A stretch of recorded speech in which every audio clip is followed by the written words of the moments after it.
Lindsay here, the Frugal Crafter. We're gonna have some fun with some stamps and inks and watercolors today. I can't wait to show you how to make this project. But first I have to say a thank you to you guys, because I shared some of my projects I was doing with local King Rubber stamps that I purchased at the stamp show. And the owner of the shop emailed me and said that, hey, a lot of people have come and ordered because they saw your tutorials. So she sent me a stack of rubber, which I am very grateful for. We're going to use this stamp set today called Asian Invasion, and I will have a link below the video so you can go check out their shop and see if you want to add any of these to your collection.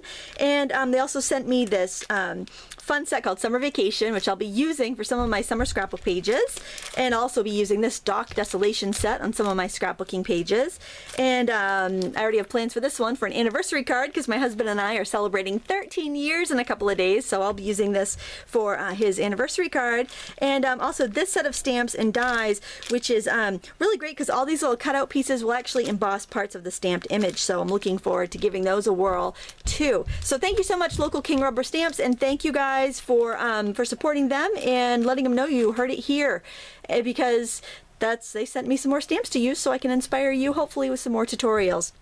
Alright, so to make this, it's really fun. We're going to do some watercoloring techniques, and the paper I'm using, you can use regular cardstock, but what I'm using here is a printmaking paper. So it's kind of like watercolor paper. It's absorbent and it's thick. You can use it for letterpressing. In fact, you can use letterpressing paper for this technique as well. But it's got a little give to it, and it's got absorption so it can handle the watery techniques without buckling. So it's really fun. If you get a chance to pick up a sheet, I would recommend buying a sheet of it instead of buying those little packets of cute letterpress paper they sell, because if you buy a sheet, it's cheaper and you can chop it or tear it, as I do, down to whatever size you want, and you get that pretty deckled edge. What we're going to do first is I'm using this large background stamp. Stamp Francisco. I think this is probably a 20-year-old stamp, but I just really like it. And what I'm going to do is ink this up with some distress ink in green. This is crushed olive. And you don't have to worry about being too particular or precise with it, because we want it to be very, we want it to be kind of loose looking. And I'm just going to set this on top, and then take a piece of cardstock and just press over it so I keep my hands clean. This is a great technique for when you have a really big stamp that's already mounted on wood, because then you can make sure you get full contact, and you won't have skipped areas. Let me take that off. We'll be using this again on our envelope later, so just set it somewhere nearby. And now I want to add some splotches to it, because I want, let me ink my edges first.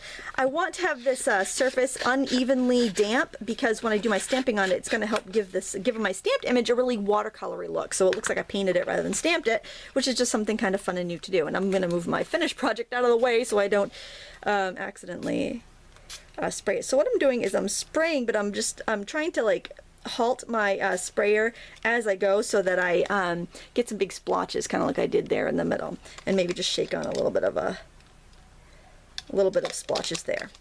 Alright, now while this is still wet, I'm going to do some stamping with watercolors. So I have my stamps on a block. Now I've got this little kind of Asian looking hut, and I'm going to use my flat brush, and I've got my watercolor palette over here. What I basically want to do is I'm taking the colors straight from the cakes. I'll move it over here. Hopefully you can see that.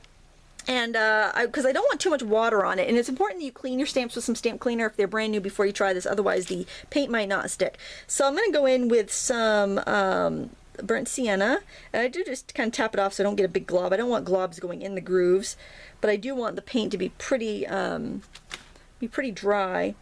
And I'm just going to put that kind of down in the middle. And then I want to add some cadmium red, which is that bright kind of orangey red. I've got it way over here on my palette. I can blot my brush off if I feel like I've got a little too much. I think that's probably about right. I'm going to add some of that. And I'm trying not to get too much on the outside of the rubber part, but if it happens, it's not a big deal. A flat brush is really good for this, because it will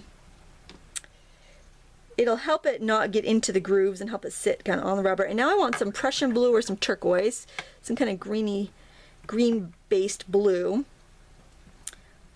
And here I got some on this, right over here. Kind of tap it off. I just want to make sure I don't have too much extra water. And I'm using my brush. See how my brush is kind of flat there? I just want to kind of skim it across the top so it catches on the just the rubber, but it doesn't seep into the holes. Rinse off my brush there. And I'm going to stamp it down here in this corner, and if it hits some of the wet areas, then the ink will spread, the paint will spread a little bit and give me that watercolor look. And I give my my paint a couple minutes, or not minutes, but seconds to transfer. You don't want to rush this. If you just stamp it real quick and lift it up, there's a chance that all of your paint isn't going to make it across. Now, so I've got kind of a splotchy image here, so what I'm going to do is grab a small round brush, just any small round brush will be fine, or even a small flat, anything you can control a little bit. And I'm just going to kind of help the ink go, or the paint rather, go where I want it to go. So I'm going to do this blue side first. Alright, and this helps give it that kind of painterly look. I'm going to clean my brush. I'm going to go over to the red side. It's going to blend enough on its own, so I don't really have to help it. If I go from color to color without rinsing my brush, I'm going to make mud, and I don't want to do that. I want the colors to kind of mix on their own. That's fine, but I don't want to cause it to get muddy. Now it didn't seem like too much of the brown really transferred, so I think I'll just kind of add a little bit of that in the middle.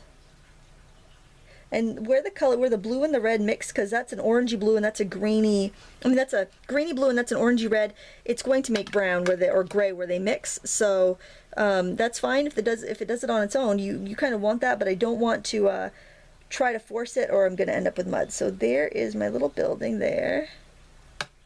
And this is like what's called a spotter brush. It's got short round bristles. Since the bristles are short, it's not going to hold a lot of water, and that's kind of great for this, where you just kind of want to help move things around, but you don't want to, flood it. All right.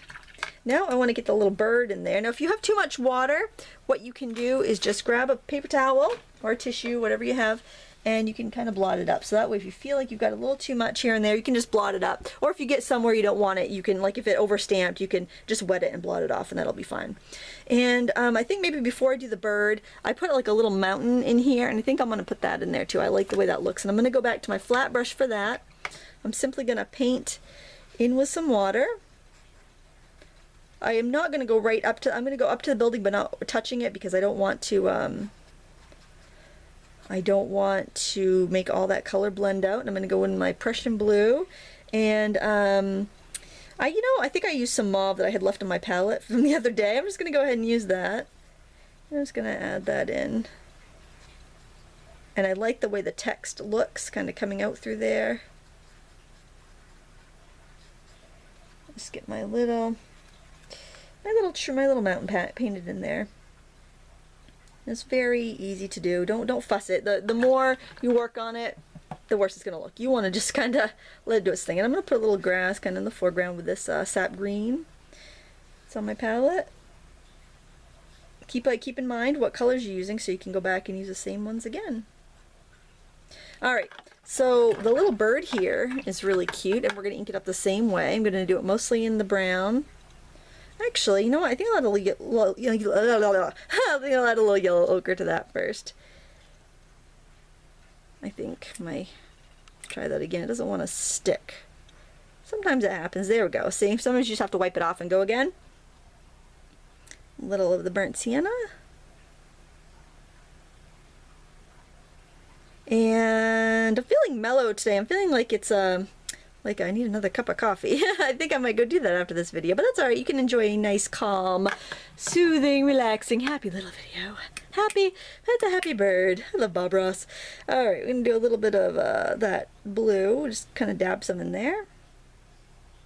And we will stamp this guy fluttering in the air. And again, give your stamp time to transfer. And then we're going to do the same thing with our brush. We're going to wet it, the little spotter. And let's bring that up here a little bit closer, I think. And I'm just going to go in there and just simply wet it to help blend some of my colors around.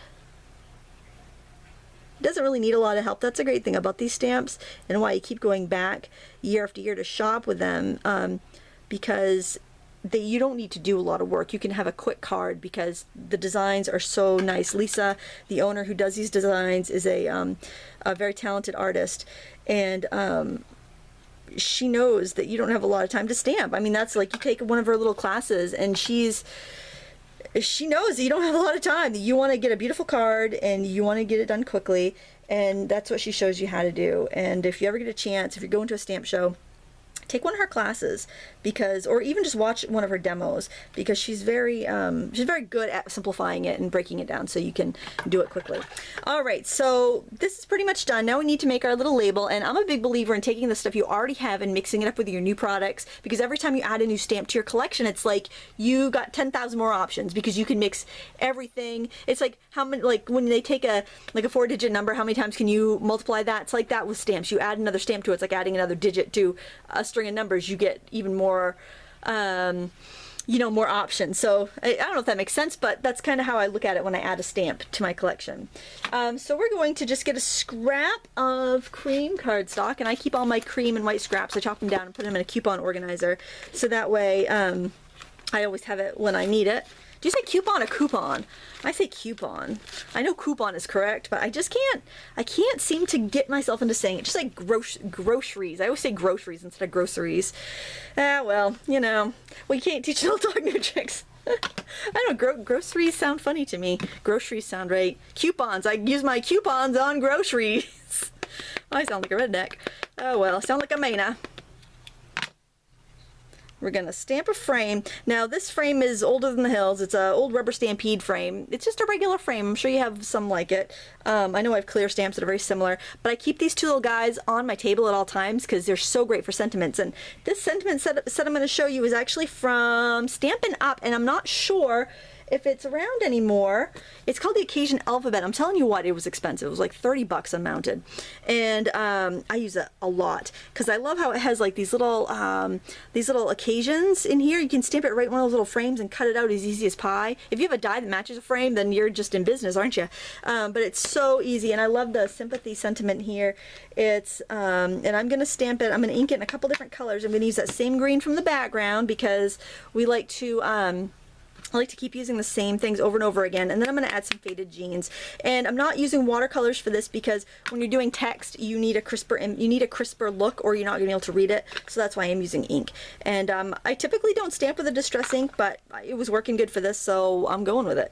And I'm just gonna, and since it's unmounted, I can center it up in my frame. So you got to stamp your frame first in this instance. If your sentiment was wood mounted and your frame was clear, then stamp the wood mounted one first, stamp the sentiment, and stamp the frame around it. Just depends on what you're working for. So this says S is for sympathy, keeping you in thoughts and prayers. And I'm going to cut that out with my scissors because I don't have a die for this. I actually don't have too many Stampy die matching sets. I just use my scissors most of the time. But I can understand why you'd want them. You know, if you have some, you know, strength issues, or, you know, you drink too much coffee and you're shaking all the time. I haven't had that much coffee today, so I'm steady as I don't know, something steady, I guess. I'm steady as something, I don't know. Yeah. I actually started this video 3 different times, and like I didn't have all the supplies out, surprisingly, which I don't know how that happened because I had already made this card, so everything should still be sitting on my desk, but you know how that goes. All right, now another trick that I'm going to share with you. It's one of my time savers. Is I purchase my card, I purchased the blank cards and envelopes because they go on sale for like 50 for $5 at the craft store a lot. And you know, the cardstock's not as good, but for 5x7s it's so handy. And so I've got this envelope and this card all ready to go. And my other tip is that there's these things called mat stacks. And if you're not a scrapbooker, you might not know about these, but they have these at the big box craft stores. They're a couple bucks. And these are cut to mat a 4x6 photo. So they're 4.5 by 6.5 inches big. And these are great for using on these cards because these are 5x7, so this is just like a perfect layer. So what I'm going to do is try to find, like that paper looks good to me. I'm going to find some paper to work, and it's already cut. It's very affordable, and also because I don't like to cut into a full sheet of paper, like 12 by 12 paper, so this works great for me. I'm going to adhere this down right on my card base, and it's going to make a perfect layer. Got my tape over here. Use whatever adhesive you like. I don't know if you just heard, a kid just yelled down to me, but I think they heard that I was doing a video, so they quieted down. That must be the other half of the watermelon must need to be cut up. And then I'm going to adhere this right on top like that. Oh wait, first, remember the mesh that I made the other day? I'll put a link to that too below the video. But this is that drywall mesh that I painted. Kind of makes a faux punchinella, which is like the sequin waist that you can buy. But I really like this because you can get a roll of this paper drywall mesh and just paint it whatever color you want, and it works great. It takes paint really well because it's just paper and it's self-adhesive already. And I'm kicking myself because I saw a roll of this at a yard sale for 25 cents and I didn't buy it this weekend. I am kicking myself. I have in mind to knock on the door and see if they still have it and offer to buy it. They've probably already thrown it away if they didn't sell it. But I'm thinking, why? 25 cents. Why didn't I buy it? I didn't because I had a roll of it in my drawer already. But I'm probably going to use it up. I should have bought it when I saw it on the yard sale. That'll be my little slogan. Alright, so that's there. We're going to glue this on. And you know what? I think I'm going to actually... I think I'm going to use hot glue because I don't really trust the adhesive on that 100%. So I think if I use a little hot glue on my panel here, which I'm gluing off camera because I've got quite a pile between me and the glue gun. I'm just going to set that down right there. And I'm going to use some foam adhesive for this, kind of putting it up like a little tab there. I really like that sentiment. I really like all the sentiments in that set. I'm glad I purchased it because, you know, sometimes I talk about the stamp bargains. One of my friends saw that stamp. She's like, you bought that. That is so expensive. What a waste. Well, I shouldn't say what a waste of money, but I could kind of see that look in her eyes like, holy crap, that was 30 bucks, really? But I've used it so much that I've gotten more use out of that than I would have like a bargain. I've got bargain sets that I've paid $2 for that have never seen ink. Well, that's $2 right there, right? Well, I've used this set probably 30 times, so that's $1 per use, right? So that's the way I look at it. You know, it's like dollar per use. When I'm feeling like, well, should I really buy that? I kind of think, well, what's it really costing me? You know, it's going to be a better deal to do that, something I'm going to use, than something I'm never going to use.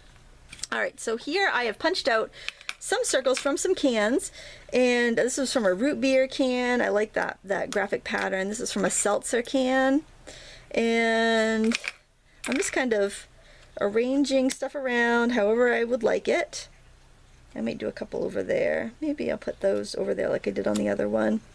And I just kind of try to come up with something that I like the look of. And I mean, I like to say this is free. It really isn't because in Maine you pay a deposit for your bottles, so you pay 5 cents for every bottle. You have to pay an extra 5 cents for every can. But because that way you get it back when you return it, so I can't return these. So technically, you know, it did cost me some money. And actually, you know what? I'm gonna just warn you here. Those get really hot. So what you ought to do is put the glue on the paper and then press it down. I like to use hot glue because it grabs it instantly. But you could use like a quick grab glue, like a Beacon or or like Kelmar 450, something that will grab quickly, so you don't have to hold it down for too long. I like to use those for ribbons and stuff, but I think I'm just going to use my knitting needle just to press that down. And I kind of like that. Reminds you of like kind of a Japanese sun or something. I don't know. I like the circles on this design, especially since I went with a angular geometric label there. I like the way that that works. All right, so there the card is done. Now onto the envelope. We got about a minute left. I think we can hack it. So to do the envelope, it's simple. We're going to first just stamp we're going to stamp that frame for the return address. Let's put that right up here in the corner. And then we've got this stamp here that we're going to stamp for our main image. Just, you know, throw your... I hope I don't screw this up too badly. I'm feeling the pressure here.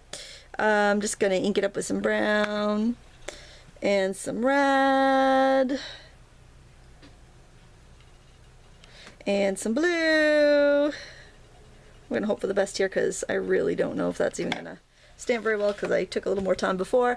And then on the edge, that's alright, I'll fill it in with a little paint. And then we're going to do this big stamp here on the edge, just like we did before. Just gonna get an edge of it stamped though, and we're gonna call that done. I want to thank you so much for watching today. I hope you found this useful, and I hope you check out Local King, and thumbs up and subscribe. Thank you so much, and happy crafting.